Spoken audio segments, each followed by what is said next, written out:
Hey, it says I'm live. Okay.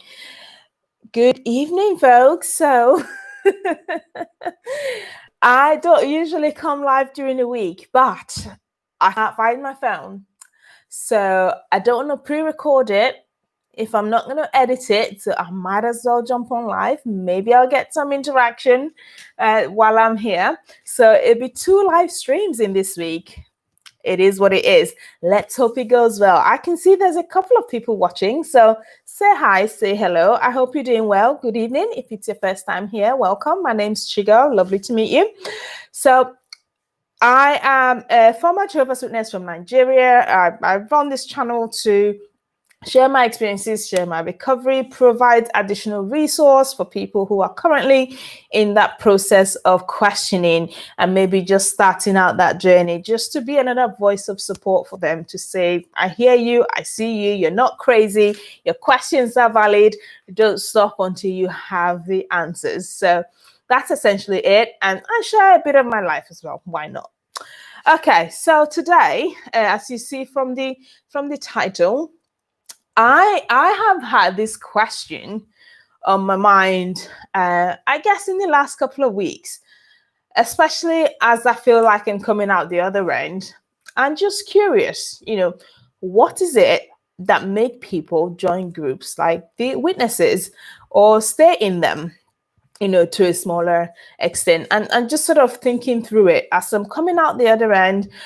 I don't know if it's a question you've asked as well before. I would love to hear your thoughts. I would love to have your contributions as well. Those of you who have been in and come out, what was it that got you in there if you weren't born in? It'd be great to hear that as well. Okay, so I have taken some notes. I've put down a few reasons. These are just my thoughts. They're not absolute truth or absolute fact. This is just my thoughts from what I've seen, from what I've heard. And hopefully, if you're someone who is at that point, the odd person who is not quite in yet, if they're studying with you, if you have a group talking to you, if this helps you sort of take a step back and think about, okay, why am I getting into this? Is this what I really want to do? Then I would have done my job. I would have done my job. Actually, let me just have a quick check that the sound is working, because this is all a bit random. Like I said, this is not how I do the videos on a Wednesday, but it is what it is. I just said those words. If you're in America, I think those words are now sort of, I don't want to say ruined, but they have another meaning right now, right? If someone says it is what it is, it's it's kind of a thing right now, isn't it? So let's see. Do I have sound? Let me have a look. Okay, we have sound. We have sound. Okay. I'm going to jump in then. Okay, so the first thing I've put down is either they were caught at a vulnerable time. So either they're going through grief, and I would even put childhood into that. So generally, I'm talking about a point in life where the ability to think through things critically are probably not where they would normally be, whether that's through, like I said, going through a difficult time, through grief, through loss, through just a real difficult time, or you're a child, like some of us who were born in and we're too young to actually think things through critically. That is hard to say. Think things through. That's a lot of so yeah, being caught at a time like that, for most people, this seems to be the sort of time during which they're being caught in. For most of the growth that the witnesses are experiencing right now, the numbers show that most of them are probably coming from children being born into the religion. So people who, from the moment they're born, even before they're born, they're having this messaging day in, day out, and that's all they've known. And before they've had a chance to actually figure out how to think things through properly, they're sucked in. There's that pressure to get baptized at, very young ages. and that's how they get sucked in. So that's one thing there. The second potential reason that I think is wanting to feel unique, important, special. Unfortunately, one of the things that groups like the Witnesses are pretty good at doing is making you feel really special, love bombing, whatever you want to call it. And when you've had someone that is what they crave, which is not, it's nothing wrong with craving that.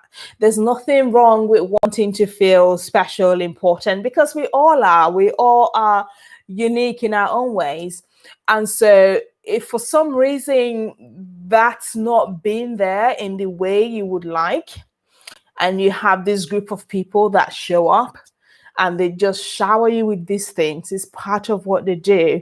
And that wanting to feel that, which is a natural, healthy desire to have, can be exploited by groups like this who don't necessarily give you the full picture of what they're about. There are things about them that you don't find out until you're all the way in, and then it's too late to get out without consequences.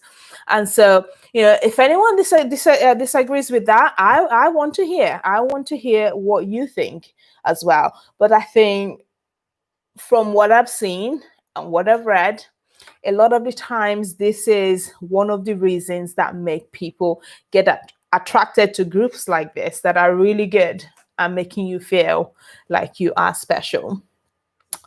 Another reason I've put down, it's fear of death and the fear of no longer existing. Yes, this is a thing.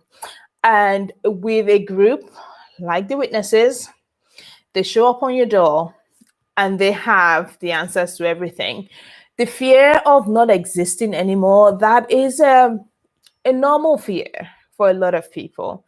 The thought of not being here, the thought of this life being all there is, it's overwhelming for some people.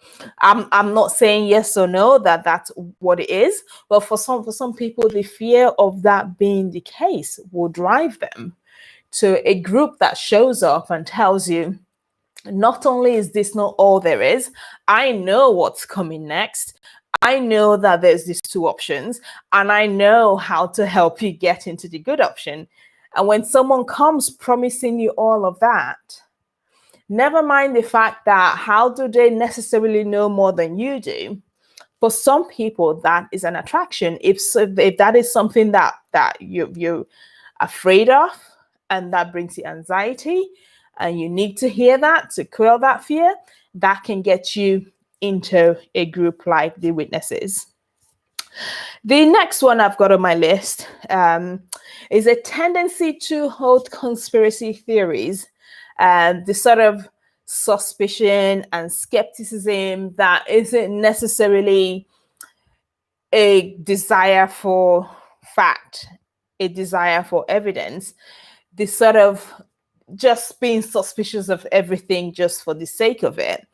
And so when you have a group like the Witnesses that come to you and tell you that the whole world is in the hands of this bogeyman, Satan, and he's out to get you and he's prowling, and, you have to be in this small group of people, you have to be insular to be safe, to be protected, and everything has meanings. And, if you think back to the 80s and the 90s, perhaps even earlier than that, where they had the types and the anti-type teachings and trying to find parallels in everything, picking up bits of the Bible and saying they had a fulfillment back then, they have this fulfillment now. And if you have a mindset of being into conspiracy theories, it's easy to get sucked in. I was one of those people that loved looking through books like Daniel and Revelation as they dissected that and explained it. And it felt like knowing something special, knowing something unique. And if you're someone that has that kind of tendencies, a group like the Witnesses can be appealing, where you're hearing this against the grain explanations that are not necessarily backed by evidence, because that's the issue. It's not about going against the grain. That's not a bad thing. Sometimes that's the best way to go, but it needs to be backed up with good reason. And unfortunately, I don't think this is something the witnesses have. The next reason I've put down is a desire for hope, a hope for something better. And when you combine that with a feeling that everything right now is just too much, I think about places like my home country, where in some parts, and I'm sure every country has this, there are parts of the country that are in poverty.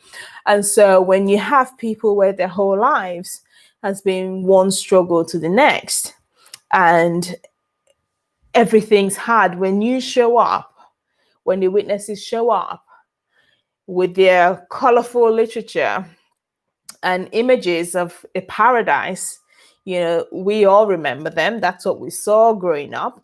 This paradise where everybody has their own house. You have pet lions, and you have so much food.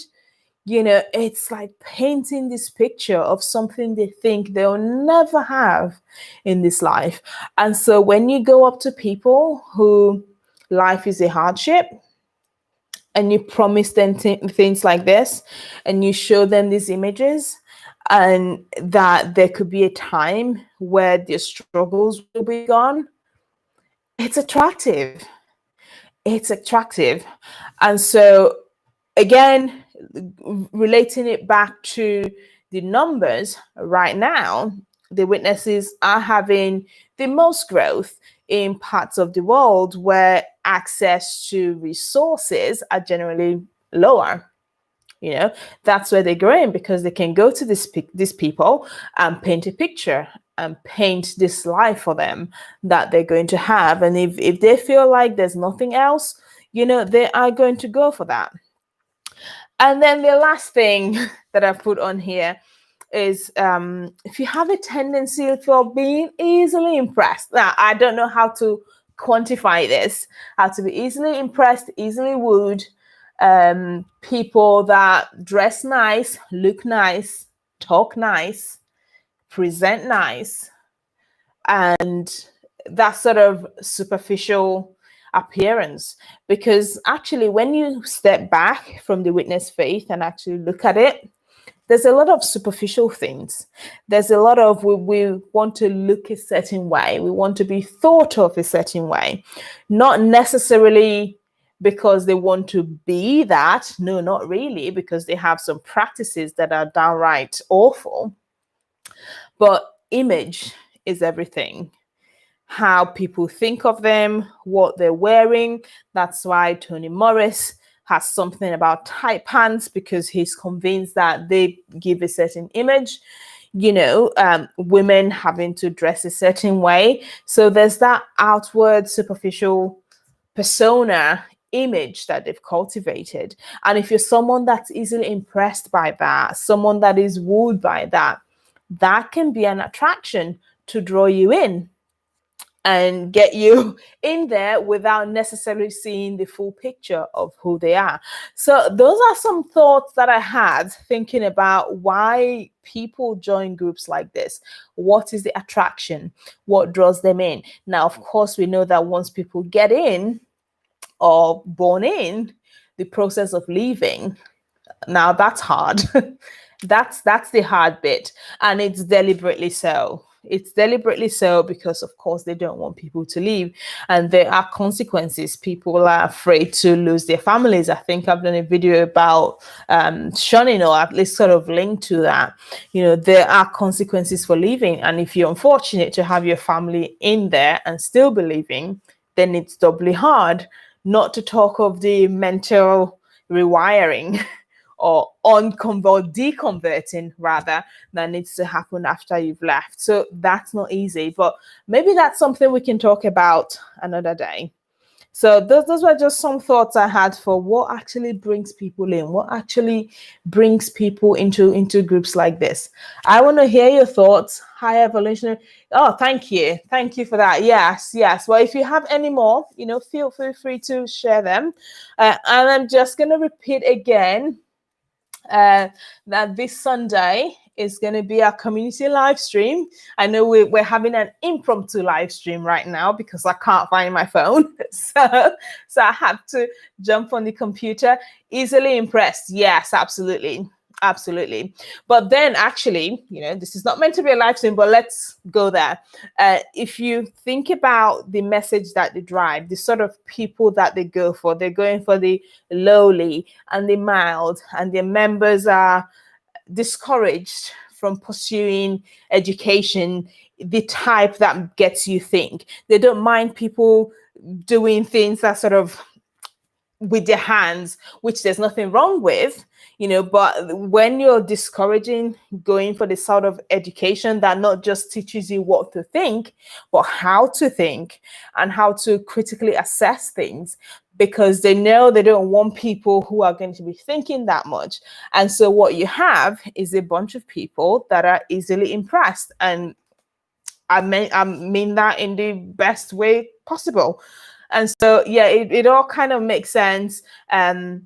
And if you're already that way, then that's probably the sort of group that will appeal to you. And here we find ourselves. Okay, I'm not gonna have a back and forth, but yes, it's good to have some of you here watching. Give the video a thumbs up if you haven't. Like I was saying, we have the live stream this Sunday. It'd be 9 p.m. UK time. I'm going to create the event and set a reminder for yourself so you can join me, and let's chat about the month of August. What a month it's been. I think it's been crazy, almost like the rest of this year. So let's come and let's chat about it. Let's de-stress, get a drink with you, get comfortable, and let's do it. So I will link some videos here that you can watch next if you're sticking around. Why not? See if you more of what we talk about, and subscribe if you haven't. Well, have a great rest of the week, and I'll speak to you on Sunday. Take care.